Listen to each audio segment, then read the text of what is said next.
అదొక అందమైన గ్రామంలోని భూములన్నీ పంటలతో కలకలలాడాయి. కాని ఈ సంవత్సరం వర్షాలు లేక పంటలన్నీ బీడులుగా మారిపోయాయి. చేసేది లేక గ్రామ ప్రజలు కూలి పనుల కోసం పక్క గ్రామాలకి వెళ్లారు. అలా వెళ్లిన వారిలో బలరాం ఒకడు.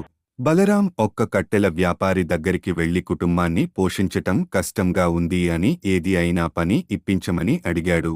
కట్టెల వ్యాపారి అడవికి వెళ్లి చెట్లు నరకాలి, రోజు నువ్వు నారికి తెచ్చే చెట్ల సంఖ్యని బట్టి నీకు డబ్బు ఇస్తాను అని బలరాంతో చెప్పాడు.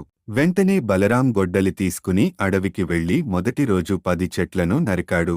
బలరాం పనితనం చూసిన కట్టెల వ్యాపారి అతన్ని అభినందించి ఎక్కువ మొత్తం డబ్బు ఇచ్చాడు. ఆ రోజు బలరాం సంతృప్తిగా భోజనం చేసి నిద్రపోయాడు. మరునాడు అదే ఉత్సాహంతో అడవికి వెళ్లాడు బలరాం. కాని 8 చెట్లనే కొత్తగలిగాడు. ఆ మరుసటి రోజు 6, తరువాత రోజు 4, ఇలా రోజురోజుకి చెట్ల సంఖ్య తగ్గిపోతుంది.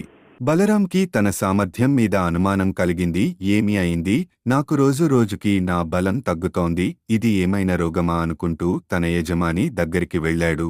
అయ్యా, నాకేదో జబ్బు చేసింది, రోజురోజుకి నా శక్తి తగ్గిపోతుంది, ఇక నేను పని చెయ్యలేను, దయచేసి నన్ను పంపేయండి అన్నాడు వ్యాపారితో.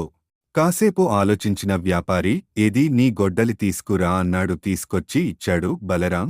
గొడ్డలిని కాసేపు పరిశీలించి, బలరాం, ఇన్నాళ్లు నువ్వు నీ భుజ బలంతో మాత్రమే పని చేశావ్, బుద్ధి బలం ఉపయోగించటం లేదు. చెట్లు కొట్టిన తరువాత గొడ్డలి పాదును తగ్గుతుంది, దాని పాదును చేయవలసి వస్తుంది. భుజ బలం ఉన్నంత మాత్రమే ఎవ్వరూ సమర్థులు కారు, దానికి బుద్ధి బలం తోడవాలి అని చెప్పాడు. వ్యాపారస్తుడు తప్పు తెలుసుకున్న బలరాం గొడ్డలికి పదును పెట్టాడు. మునుపాటి లాగే 10 చెట్లు కొత్తగాలిగాడు.